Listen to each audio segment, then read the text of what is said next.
since, early last year, probably. I felt like 2025 was going to be completely bonkers.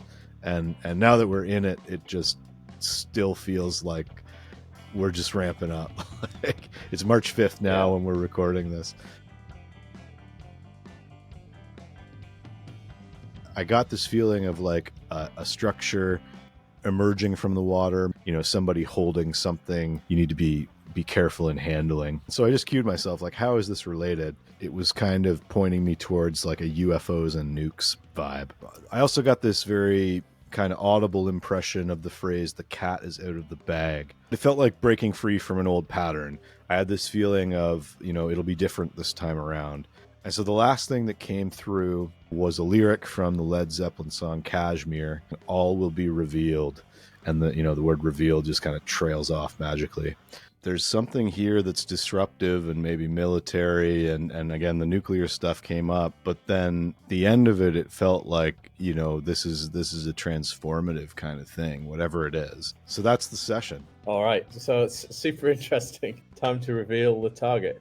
The viewer will perceive and record the most impactful global news event that competent mundane astrologers will interpret as being related to the Mars-Saturn opposition and outer planet Kite configuration of August the 9th, 2025.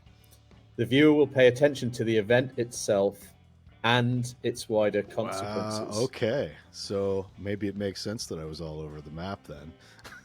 Yeah. The thing about these kite patterns is they tend to signify disasters, and disasters that then force some sort of corrective action. Maybe this thing that happens then causes big transformations in like world society. I can only imagine where we'll be at by August. Hey everyone, Josh here from Rockstar Intuition. I've been remote viewing news events since I was a level 1 remote viewer. I probably spent my first 3 months of practice laser focused on future news predictions. But what you're about to see in this video is probably one of the craziest news viewing projects I've done to date. In early January of 2025, Dan Waits from World Astrology Report sent me a blind remote viewing target. I had no idea what I was being tasked on, but assumed given the nature of our discussions leading up to the project, that would probably be a news target tied to some sort of future astrological event. Or as you saw in the intro, an alignment in August called the Kite Formation, or the Grand Trine. Dan believed this fairly significant planetary setup may line up with some sort of major world event, and he tasked me not only on the event itself, but the impacts from it. I ran several sessions using structured remote viewing protocols while I was on vacation in Europe for my wife's 40th birthday. While I was there, I got lots of exercise, hiking around ancient sites, including Delphi, ate healthier European food, and took a 10-day break from weed. In other words, I was in a pretty solid mental state for creative flow and remote viewing. In March, we met to discuss the results, and Dan later released a video in May with some of the highlights. Now, nearly 5 months later, some of that data is starting to make sense, as the headlines catch up to our project. If you're new to remote viewing, here's a quick primer. It's a structured, intuitive method of non-local perception, originally developed in military programs. It allows someone to describe a target such as a person, place, or event anywhere in the past, present, or future, without any external sensory input or front-loaded knowledge. Viewers are typically given a random code or number that represents the target. From there, we tune into impressions by moving through a set of structured stages. It's a strange but powerful mix of discipline and flow. Most practice targets are photographs or videos, which include a very specific feedback event, where you see the target. For future events, the data and the interpretation of what constitutes feedback can be a bit more abstract or symbolic. We might perceive a mood, a theme, or metaphors that later make sense when something real-world emerges. This is exactly what happened to me a few weeks ago. On June 20th, I started to get this feeling of a disturbance in the force. So I ran a target on June 22nd and got data about an island explosion, a dick move by Donald Trump, and UFOs, among other things. This also included some stuff that felt pretty shady. And after a single page, I knew I didn't really want to dig too much deeper into whatever this was, so instead I cut off the session and made a point of keeping an eye on the news for the next little while. Sure enough, on July 9th, Trump and his team officially kicked off the cover-up of Trump's lengthy bromance with Jeffrey Epstein. This story continues to evolve as I've been working on this video, and I'm sure it'll still be playing out on or around August 9th. It also lines up with a number of data points from my session for Dan, and I have a feeling that there's a lot more to come, and not just on that front. So in this video, I'm sharing everything. The full session debrief with minimal editing. All the sketches, sensory data, concepts, impressions, and our discussion after the big reveal. Just one more thing before we dive in. History is littered with unfulfilled prophecies, especially the wacky apocalyptic kind. This is intuitive work, not prophecy, journalism, or clickbait. The goal isn't to stoke fear, but to remain curious and aware. This video should be taken with a huge grain of salt and considered for what it is: blind intuitive data with a large side of dubious speculation. Let me know what you see in the data. Drop your thoughts in the comments. Thanks for watching, and if you want to learn more about remote viewing and try it for yourself, check out the Rockstar Intuition course for free today. Okay, so I did a couple of different passes on this. The first tasking I did, or the first attempt at the tasking I did, was on Valentine's Day at 11:30 a.m. Munich time, because I had just gotten off a plane. I had no sleep, and I thought, hey, I'm kind of in a hypnagogic state already. Maybe I'll be able to do something here. So yeah, I did my initial ideogram. I had this kind of wizard hat shaped thing. I was getting this kind of visual of like the Ahriman statue that you have on the show sometimes, and you can see kind of the nose and the eye here. That was coming to me. Same over here too. This kind of Ahriman looking face. I mean, it looks like a scribble probably to most people, but to me, that's kind of what was popping out of it at the time. But yeah, I felt kind of like I was watching a World Astrology Report video as I was doing it, which, makes sense. I knew you were the tasker. But the initial impression was, a man-made, something kind of UFO-like, flying saucer, and this kind of overlapping sense of life, diametrically opposed concepts or ideas, was kind of a big impression that came through. And then on page 2, I did what's called a command. So for those, you put square brackets and you sort of write your own intention. And my intention was to move to your intention and, go after whatever the target was. Because I kind of felt like with the UFO thing, maybe I was getting off track. I always like to kind of double check if that comes up in a session, because that's it's easy to get off track if you think you're looking at UFOs when you're not. But anyway, so yeah, I got back to this kind of feeling of something curving and man-made. This feeling of metallic, felt like maybe something underwater, high tech, round, and like a portal. Felt like there was a person present, perhaps like a bigger person and a smaller person. And I was getting kind of like the big person doesn't feel human. Like maybe that big person was representing like a higher consciousness or a higher power. I got this AOL, which is called an analytical overlay, which is, sort of when something pops into your head that you can name, you're supposed to set it aside. So I got this AOL of Chris Bledsoe and his orbs and things like that. But yeah, this very first pass, when I was lacking sleep and sitting in a German airport, I was getting UFOs and higher power consciousness stuff. It didn't feel religious. It felt more like this kind of brief encounter. There was a person who felt shaken. And then I got this phrase, ghost in the machine. So I wasn't feeling super strong about that initial couple of pages. Again, I hadn't really slept, but that was the first pass. So I made a point of doing another pass a couple of days later. Can you just explain a bit quickly about Chris Bledsoe? Who is he? What's his deal? So Chris Bledsoe is a pretty well-known guy in the UFO community. He's just had a documentary come out that was essentially talks about his history with the UFO subject. He's written a lot of books on the subject, including some pretty famous ones that I can't quite place the name of right now. UFO of God is his book. That's it. Yeah. He's I'm probably not the best one to talk about him, but he's a pretty well-known guy, and his whole kind of vibe is that UFOs are a higher consciousness type of phenomenon. They're tied to religion and God, and he talks a lot about this kind of feminine, deep energy of the planet that Jake Barber and others have talked about in recent months, and I was getting that kind of vibe on the very first pass of this session. So I did set that aside and do a second take. So my second session really started on the 20th of February, 2025 at 3:13 local time. We were on a ship in Greece at this time. I wrote down my target number, the one you gave me, and I ran my initial ideogram here. So there was kind of a loop here, and then this shape that looked kind of like a mountain. I wrote down AOL mountain as I was sort of starting to unpack this. So I did this all in one single, really fast motion. I don't think about it or anything. I just kind of draw it, and then I start to kind of feel through it and unpack it. And so usually this very first line and loop are just a transit, it's called.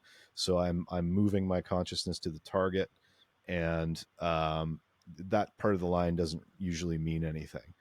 But then kind of the bits of the drawing start to form, and I can usually feel out where the different sort of key elements are. So in this case, this first section here, it's kind of the mountain looking thing, I labeled as X. This second section that had kind of this half circle and loop, kind of moving away from this mountain, I called that Y. And then this final segment here, again kind of separated by a loop, I called this Z. And this part kind of felt very strongly like a separation of something big from something small, and that kind of felt like the main sort of gestalt of this overall session, this separation between a larger structure and smaller structures. So after the ideogram, I did my sensory data. I got the color gray, blue, green, brown, and red, like bricks.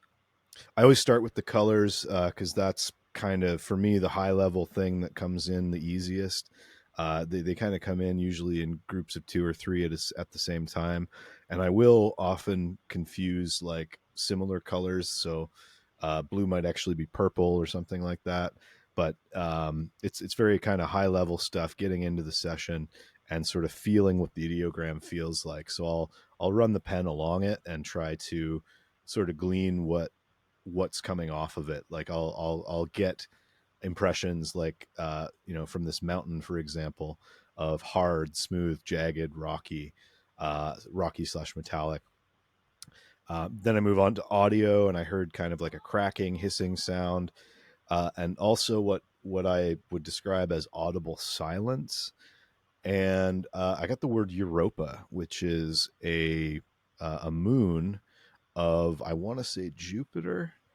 And I think there is actually a NASA recording of sounds from that moon somewhere.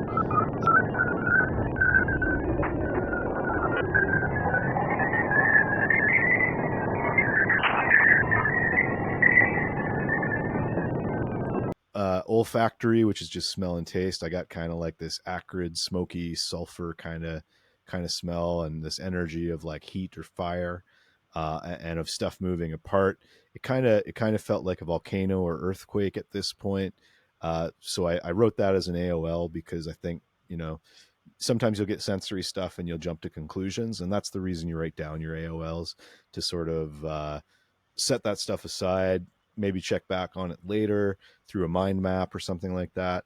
But usually if it's popping up early in the session, it's best just to set it aside so that um, you don't get pulled into something that the target is not, and kind of go down a rabbit hole and spiral into the abyss. But I mean, maybe this is an earthquake or a volcano. I guess we'll find out. But as far as my dimensions, I got that I was getting this feeling of like a man-made structure, something round, something sort of curving, and then this feeling of something pointed or some, and this contrast between something big and small, which did come up in that first kind of short session that seemed kind of UFO tinged. So at this point, I did on page 2 what I call the aesthetic impact, or AI, which is just kind of what is the vibe that I'm feeling from this target? Like, how does this make me feel? And so I kind of just started to draw randomly, and I ended up drawing this kind of moon shaped looking thing. It felt related to the moon or coincident with an eclipse, maybe. I did have this feeling of something kind of passing in front of something else. And then I cued myself with this kind of what is the vibe, and did another quick ideogram just to, again, kind of make sure I was on track. And I got this kind of feeling of brokenness, like an image of rubble, falling rocks. It felt like something was broken. Did not feel good. Potentially destructive or disruptive. Uh, and then I asked, if this was about a physical structure breaking, and it was unclear. It felt maybe more symbolic than actually physical. Um, so at this point, I sort of decided to again recue myself and focus on that first element X, which was that sort of mountain looking ideogram. And I wrote move to X so it's perceivable and clear. And then again, at each of these stages, whenever you do a move command, it's best to do an ideogram to sort of situate yourself, and again start that iterative process of pulling down the information and then extracting it from your ideogram. So that's what all these kind of little jots mean. S1 of X just means stage 1 ideogram of element X. Stage 2 just means my sensory information. So yeah, stage 2 of X. My impression again was, I had this kind of spiky thing, which for me is a symbol that generally represents a structure.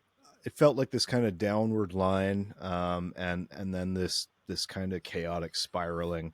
So the impression that came in then was this idea of cascading failure, down, down, down, like a plunge into chaos, a parabolic movement.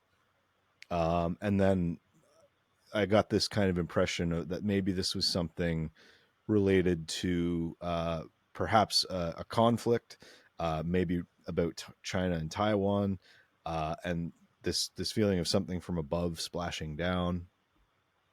And I just wrote AOL splash. This is, I think, coming from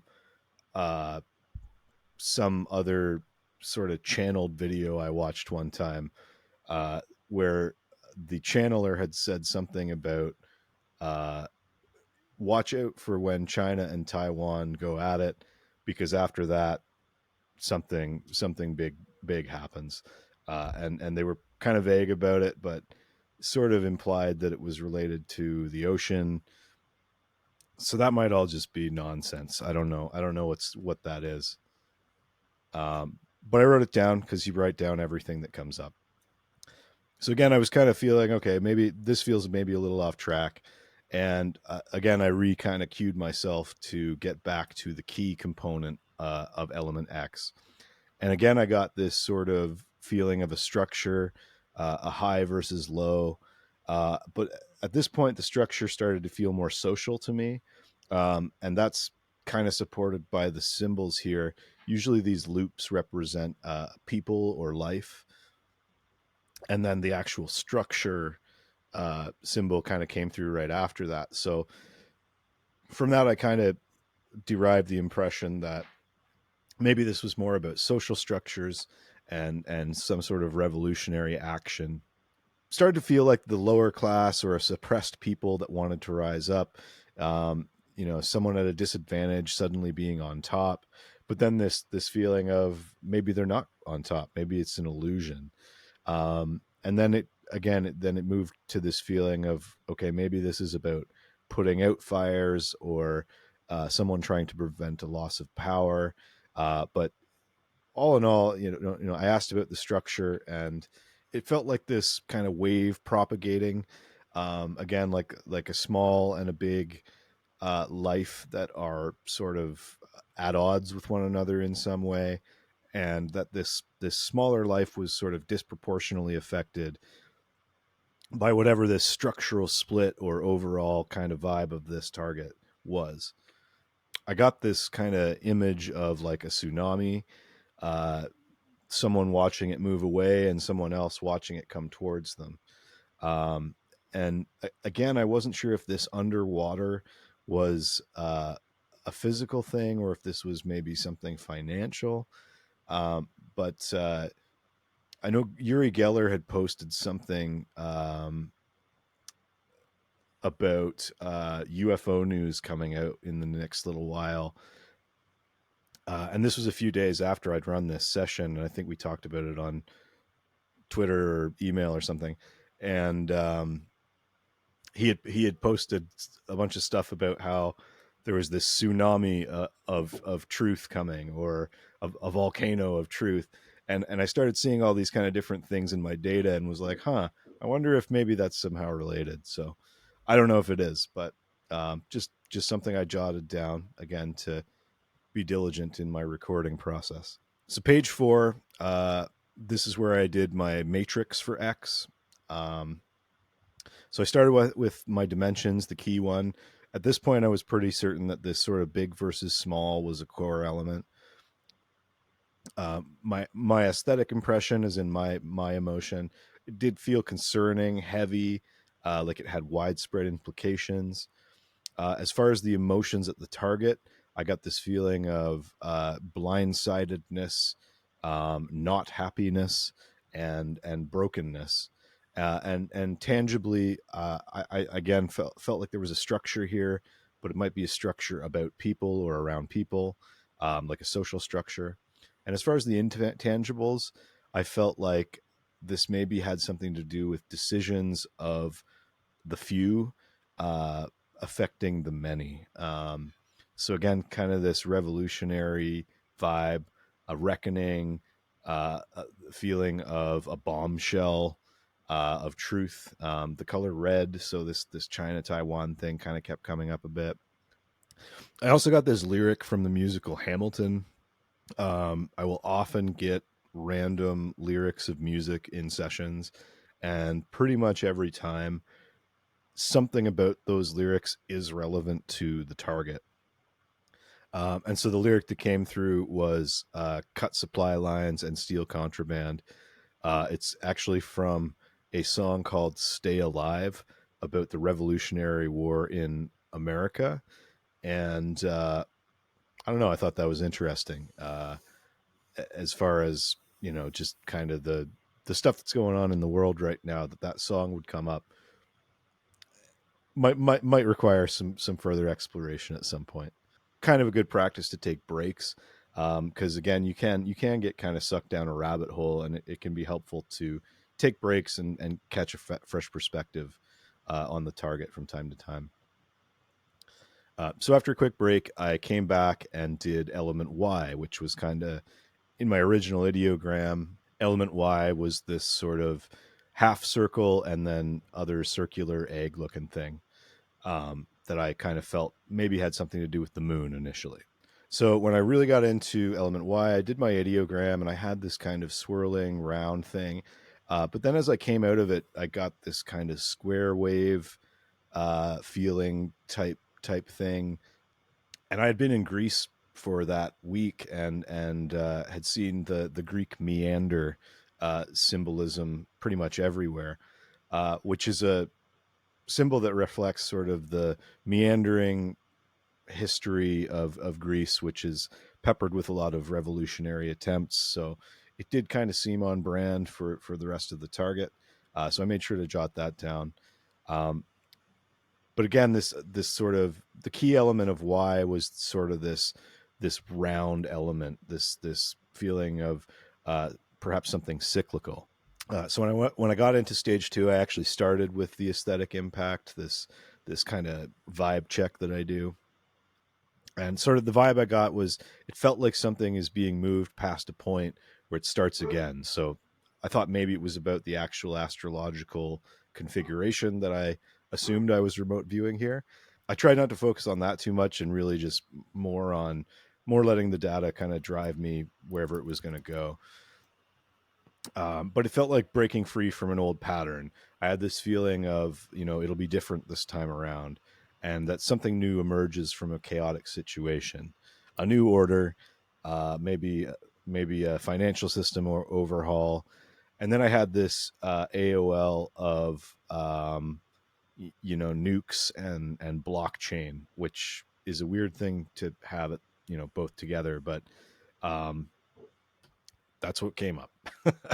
So it's I jotted it down as an AOL and kept rolling. So I took a break at this point and decided to jump back in the next day on February 21st. So coming back into the session, set aside my preconceived notions about the target, going for a fresh start. And again, my ideogram was similar. It had this round element and kind of this feeling of like passing through a portal or a gateway. And again, I had this sort of loop shape that represents life or people, and kind of felt like maybe this is something to do with society having a collective experience. I also got this kind of visual impression of a coiled snake, and it sort of came to me as this sort of two-headed snake, like an Ouroboros, or the this symbol actually. Later after the session, I kind of thought this maybe was looking like Aries a little bit. That's a terrible Aries symbol, but that's kind of it kind of had that vibe to me as I was reviewing the data after, but I did not write that down in the session. But I also got this very kind of audible impression of the phrase "the cat is out of the bag." So something about people passing through and having a collective experience, and maybe getting some truth about something coming out. I did this kind of move command that I do to sort of get perceivable information from the target. I ran another ideogram, and I got this kind of red yellow color, and this kind of image that felt and looked to me like it was maybe a scythe or a blade. And the impressions that kind of came with that were, maybe like the communist symbol, or like a harvest moon. But this kind of pretty clear impression of like a blade kind of looking thing, or a scythe. So stage 4 of why, I went to my matrix, did another little ideogram just to kind of cue myself in. And again, started with colors, red, yellow, and white. The dimensions were this kind of round dimension, this feeling of sharpness or severing from that blade or scythe, and this feeling of separation or cutting and change.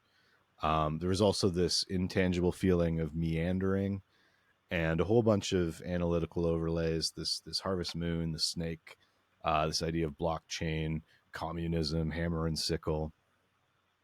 And then tangibles, again, this sort of moon or orb or planet. Like it did feel like maybe, again, this was perhaps about the astronomical correlation of the target. It did feel like China was involved or impacted in some way with this element, but that this was sort of a global thing. And at this point, I started to think, with this sort of communist stuff, maybe this was an economic system related or trade related aspect of the target.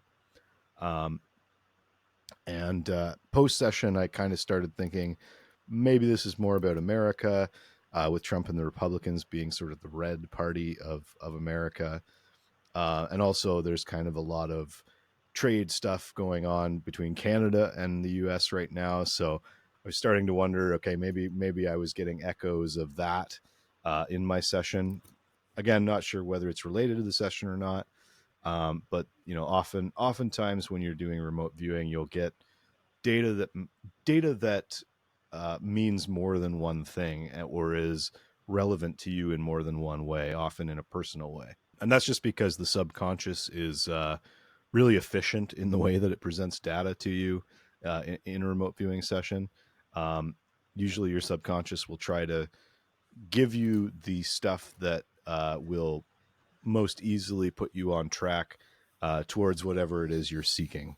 And it'll often speak to you in a symbolic kind of way that represents things at a high level, which is why you go through this remote viewing practice and sort of unpack those symbols and try to get more and more detail out of them. So at this stage, I went to element Z. I said move to Z and perceive it clearly. And again, I got this feeling of a large structure and a small structure. Z being kind of, this circling of the smaller structure to me sort of implied that Z was more about the small structure, or that it was maybe even highlighting the top of the structure or the top of a pyramid. And again, I got this feeling that maybe these two structures are tied together in some way. That there's a man-made aspect to this. And then I got this impression, again, sort of as an audible. Whenever I put these quotes, that's usually a phrase that I'm hearing in my head. But the phrase I heard was "head of the snake," and it started to feel political or related to power structures again. Like the elevation of something small to the same level of something large, separate but connected. I started to kind of free flow here at this point, and sort of felt like maybe this is about an advancement in AI that will level the playing field for the little guy. Maybe it's something that would allow the regular person to be able to achieve much more. And again, the structure here didn't feel physical so much as it was like about social structures. And sort of at the end of it, it felt like some kind of gap was being created. All right, so after that sort of initial free-flowing set of impressions for element Z, I decided to re-ideogram it and go through the actual structure of doing my sensory information and everything. So I got this thing in my ideogram that looked, very, very similar. Again, the two structures, but this time it came out kind of looking like a light bulb, which sort of, pinged me again to this feeling of ideas or concepts, maybe even enlightenment, or a new platform or format. So the colors gray, yellow, green, black, silver, and gold all came up. I had this kind of feeling of something intricate, a visual of something that looked like kind of circuit boards or microchips. Um, you know, this feeling of maybe glass or very tiny intricate things. Machine. I had the sound of machines whirring and computers, people talking. I couldn't quite make out the talking. It sounded kind of like a big room with lots of noise and a lot of people talking, and I couldn't quite make out any of the words. But again, when the dimensions came through, that was a little bit different. It was this feeling of, again, something being elevated and this idea of being higher than your station. So again, I was kind of feeling, as far as the general vibe of it, that it was related to maybe tech and society and sort of the interface of those things. And this idea of, again, of elevation of something small against something big, maybe big power in a small package. The emotions around this aspect of the target, it felt like something new, exciting, maybe not previously accessible, now in the palm of your hand. I was kind of thinking of like the revolution of the handheld phones at this point. And again, AOL of microchips kind of pushed me back to Taiwan and China, and again, maybe this feeling of revolution or social unrest. Maybe it's about a demand for universal basic income in the face of the big changes that AI is going to do, or the big profits that AI is going to make. That was something that kind of came through sort of right at the end, just as sort of a concept. So the summary of this pass of the target, it felt like a shakeup, like something disruptive, an idea or a technology or an event, maybe all of them at the same time. I felt like maybe this event would be associated with an eclipse or a harvest moon or something of that nature. It felt like China was involved in this, but the implications were kind of more widespread. But the key element was related to this kind of feeling of separation of structures. And that separation of structures felt more symbolic than physical. I did get some kind of destructive or warlike elements to this. With the news recently, I'm almost kind of leaning towards maybe this has something to do with the U.S. They've been talking a lot about leaving NATO. Um, you know, again, this kind of big versus small, this feeling of a duality or stark contrast between structures. Maybe it's an east versus west. But this disruptive aspect seems to have a disproportionate influence on the smaller side of that equation. Again, this is a big versus small thing. At least that's the main impression I've been getting. And there's like this chaotic propagating feel to whatever this is. It does feel more positive, like empowerment to the common man versus a larger systemic corruption. Maybe I'm just looking at it with rose-colored glasses because that's what I want things to shake out as. But there was this kind of revolutionary feeling to the target. And again, this may be more than one thing, and it's all just kind of coming to me at the same time. It could be a combination of ideas and technology and actual structural changes. And there may be a financial aspect to it. It felt like maybe there was a market crash or, this shift to blockchain based economy that we hear a lot about. But the overall vibe is this feeling of old structures falling away, and maybe decentralized smaller systems gaining more power or autonomy or traction. And that was the end of my first crack at the target. So I did do another pass just quickly the next day, a couple more pages. This was on February 24th at 11 a.m. Greece time. And the first AOL that came through was this idea of threading the needle. And this time it felt like I was looking at a machine that was being used to hold something like pincers. And at this on this pass of it started to feel more related to nuclear energy, like this idea of somebody holding something with pincers that is maybe dangerous or you need to be careful in handling. And so at this stage, I decided to say, okay, show me anything important I may have missed or misinterpreted about the target. That's usually kind of the last thing I do on a session. And sometimes I do it after the summary, like I did on this one.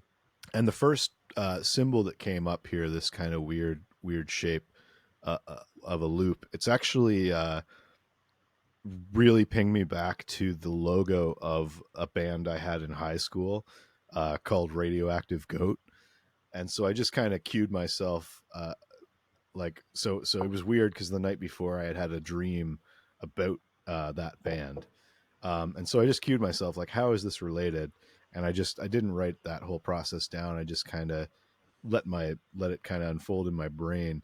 And where I landed with it was that it was kind of pointing me towards like a UFOs and nukes vibe. Like something to do with maybe again sort of revolutionary power systems or something like that that might be associated with UFOs or nuclear technology, which had come up in other places in the session.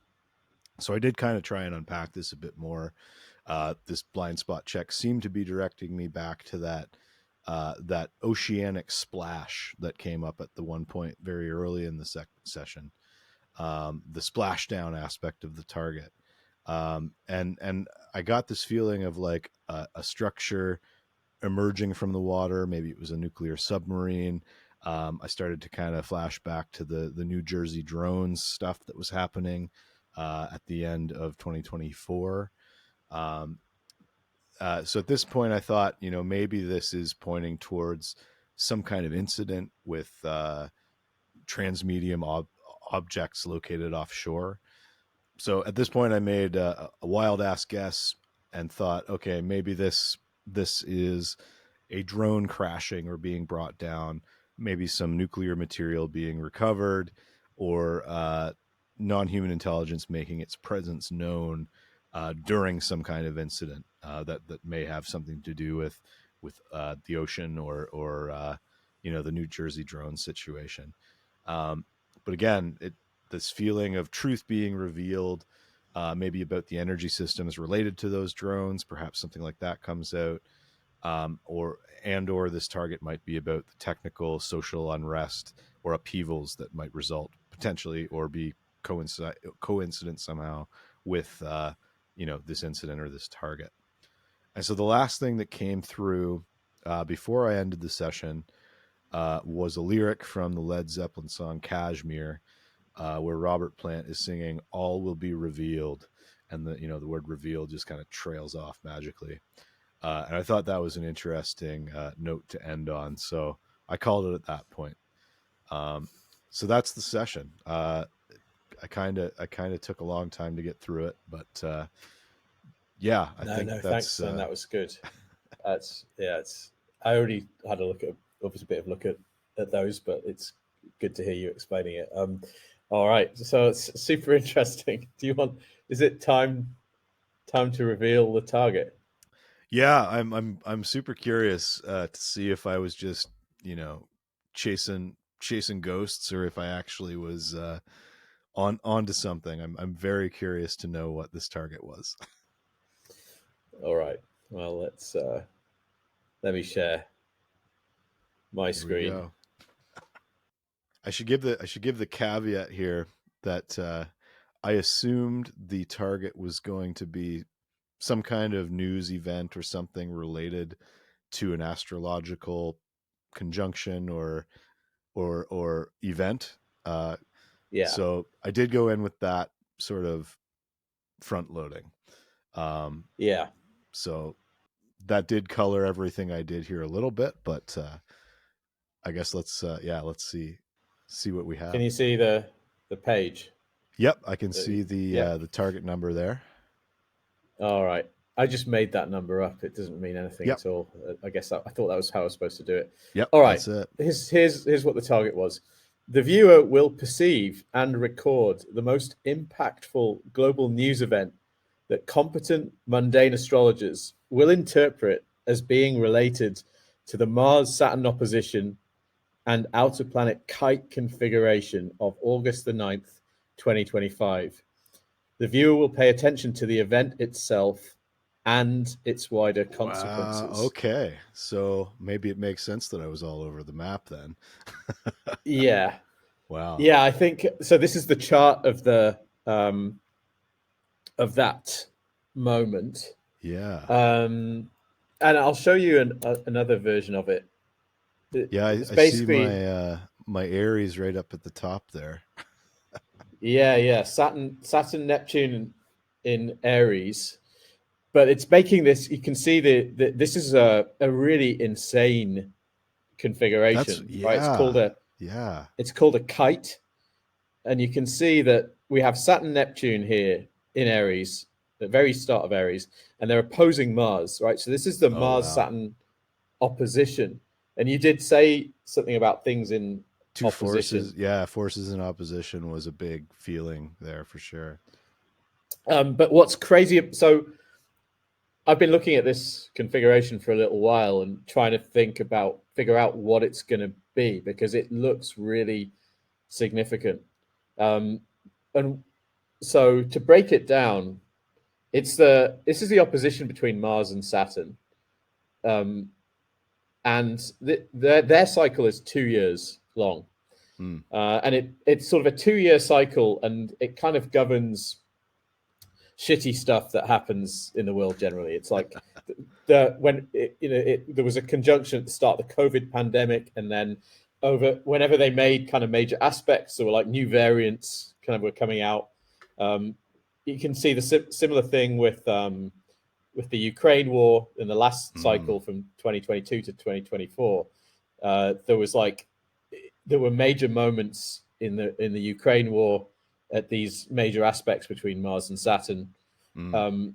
And so basically, like, kind of these kind of difficult events, they synchronize the rhythm of these sort of 2-year stories, synchronizes with this cycle. So I've been tracking the current Mars-Saturn cycle. So it began with a conjunction in April of 2024, April last year. And then it made they made their first square, their first what called their waxing square, 90-degree aspect.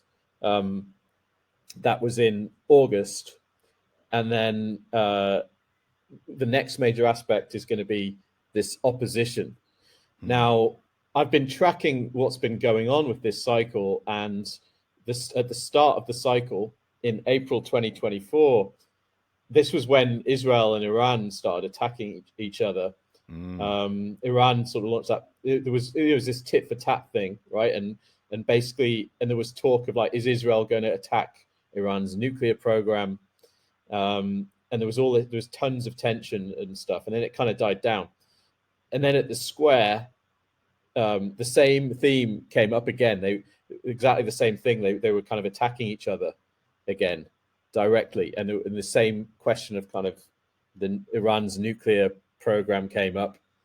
And there's another thing that also is synchronized with this cycle that I can see. Back in April 2024, at the start of the cycle, there was an attack on the Zaporizhia nuclear power plant in Ukraine. And then again at the square in August, the plant was set on fire. So we have the same theme coming up again. There may be other themes or other stories that are entangled with this Mars-Saturn cycle that I just haven't picked up on. But those are the ones that I know of, like Israel-Iran conflict with a sort of vibe, a nuclear weapons kind of vibe, and then this nuclear power plant as well in Ukraine. So I've kind of felt like nuclear technology or nuclear accidents even maybe is kind of what this might be pointing to, because the crazy thing is that Saturn and Mars oppose each other, but then all the outer planets are then kind of involved in this configuration. So it looks like it's kind of blowing this up into something that's like actually a much bigger event with much bigger significance. And so so I didn't want to mention any of this obviously to you because I didn't want to influence you, because I could be wrong. Again, I think astrology is maybe a little bit like remote viewing in the sense that you just said something where you said if you get a bit specific, you can often be wrong. If you get too specific, and astrology is kind of the same. So like you kind of see the symbols, and then you tend to get attached to a certain. You can easily get attached to a certain scenario that you think that is, and if you do that, you're often wrong, right? If you get too specific. The other thing that I have in mind is Bledsoe, right? Because Bledsoe has this, and you said Chris Bledsoe, and Bledsoe has talked about how the lady showed him this vision of a submarine appearing in the water and then like sending some smaller craft off to New York. And then I sort of worry, like, could something like that happen? Or could it be that like the Israelis attacked the Iranian nuclear program? And then the other thing that I kind of have I'm sort of half expecting is that that there could be some sort of event this year which forces a load of mass migration. And right now it's like hard to imagine how that can happen, because there's this big kind of reaction against migration in a lot of places, and sort of governments are more kind of cracking down on it, or even ones that don't really want to. There's a lot of pressure, so I can't see that there'd need to be some sort of event probably. The thing about these kite patterns is there's an astrologer that I wrote an article about these, and she was saying that they tend to signify disasters, but then and disasters that then force some sort of corrective action. And so the scenario I have in my head is somehow that maybe this thing that happens then causes big transformations in like world society. Well, that's the vibe I was getting, is like there's something here that's disruptive and maybe military, and again the nuclear stuff came up, but then sort of at the end of it felt like this is a transformative kind of thing, whatever it is.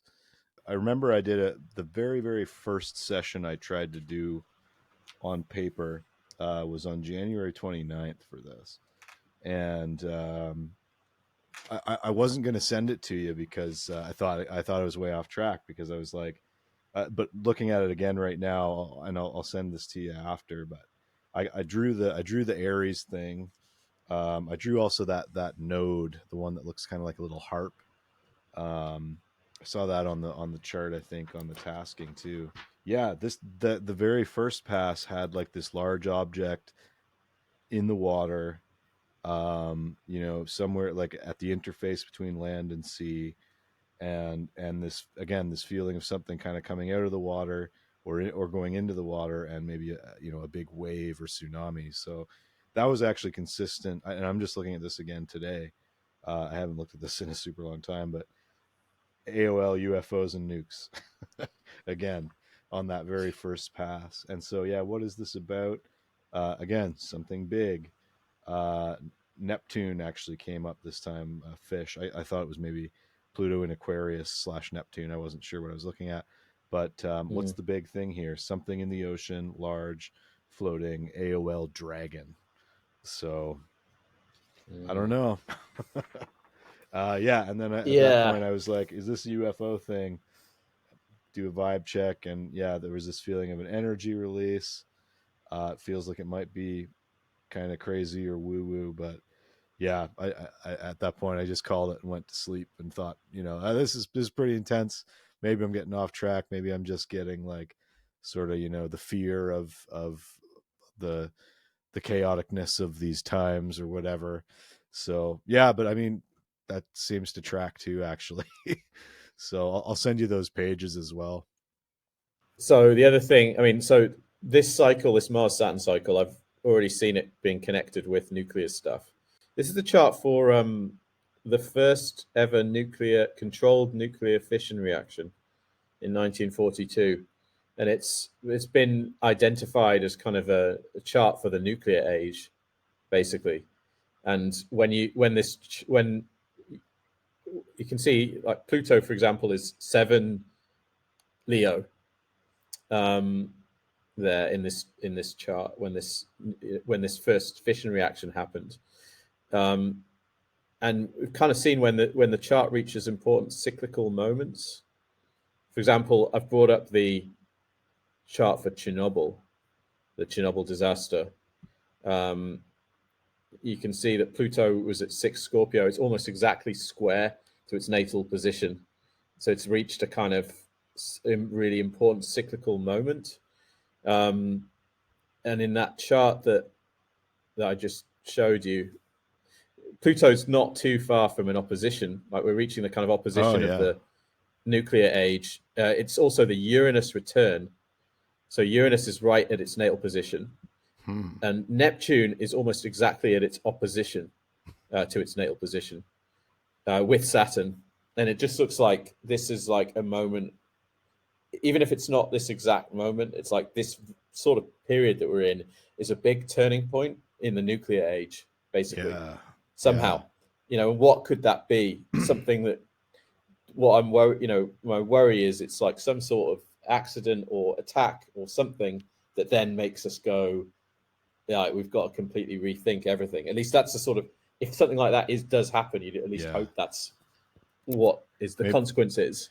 maybe it's maybe it's that undeniable UFO event that everybody's waiting for, where maybe it's a close call and there's some kind of intervention or something like that. Yes. Like because the UFO thing kept coming back in this, and I always try to kind of push that off in a session, because I mean 90% of remote viewing sessions aren't going to be about UFO stuff. So I have a personal interest in that whole thing. I've been interested in it since I was a kid.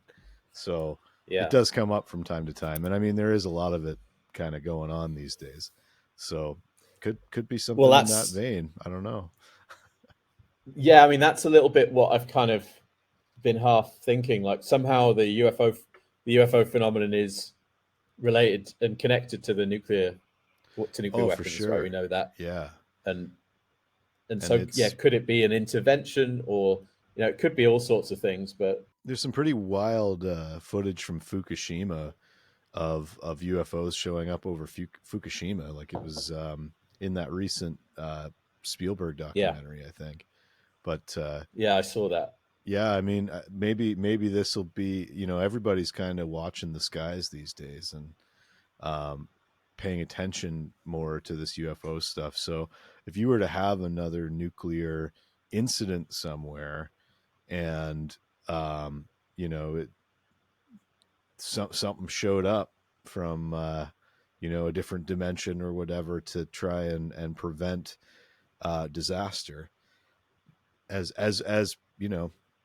they've seen at nuclear test sites, these things showing up all the time and disabling stuff, and it's quite possible. Yeah. I don't know, that it sounds like a pretty far out potentiality, but it's probably preferable to some big disaster that renders swaths of the planet uninhabitable. So I'll be hoping for the alien one instead. Yeah, But I mean that would kind of it just seems like an insane scenario that, like, obviously it goes without oh saying, yeah, but like the scenario that kind of brings it all together, maybe because you were talking about big reveals and yeah, stuff like that, and yeah. There was you know this feeling of like stuff coming out, something being different this time around. And I mean, I'm following the news around this stuff. Like, they are pushing for disclosure. There's a big movie coming out, I think, this weekend, with something like 30 firsthand witnesses and Congress people, and all very high caliber witnesses. Um, you know, Everyone says the next thing that comes out in UFO world is going to be the thing that moves the needle and makes it all kind of pop off, but it never is. So who knows? But yeah. yeah, I don't know, man. I have had a feeling that big things were coming this year, um, since early last year. Probably, I felt like 2025 was going to be completely bonkers, and now that we're in it, it just still feels like we're just ramping up. Like, it's March 5th now Yeah. when we're recording this, and it's like already things are just completely feeling like they're going off the rails. So I can only imagine where we'll be at by August. Hopefully moving towards a better world in some way. Yeah, I'm sort of thinking the thing is that following these cycles tends to it's pretty reliable. Like you really do, if you figure out what the cycle is about, you do see the same theme coming up at these major aspects. It's just like I've just seen it too many times. So I'm pretty confident about it, and so I'm pretty confident that like the nuclear stuff is going to come up in some way, and then you have the tie with the nuclear chart, and yeah, but then the sense that kind of like this is a really a moment of like a time when things are revealed, the world changes really significantly, Yeah. um, and putting it all together. But then you kind of feel a bit ridiculous, like coming up with this sort of insane semi-apocalyptic scenario, which because people who do that, they are wrong so Oh often. man. And it's funny because again, I had a musical synchronicity around this idea of apocalypse after I finished this session. I think the first song that came on after when I went in the car was some Imagine Dragons song where he's talking about this is the apocalypse. I was just like, oh man, that doesn't feel right. And then the next song after that was a Def Leppard song that I think is also called Apocalypse Now or something like that, or Armageddon Now. So anyway, it was that's some apocalypse is a revealing, right? So it's not necessarily the end of the world or something really, really bad, but I guess all we can do is hope for the best, and I imagine there will be more feedback for this session coming as time moves along. So I'll have to keep an eye on the news. Yeah. So that was the full session, an astrological event with historical ties to nuclear developments, UFO encounters, revolutions, and major power shifts. I don't know if anything like what we discussed will actually happen, other than the few news stories that do seem to be bubbling up to the surface right now. Did you see any parallels to events unfolding right now, or do you think it was all just noise? Drop your thoughts in the comments. Thanks for watching, and if you want to learn more about remote viewing and try it for yourself, Check out the Rockstar Intuition course for free today. Link in the description. I'll see you in the next one.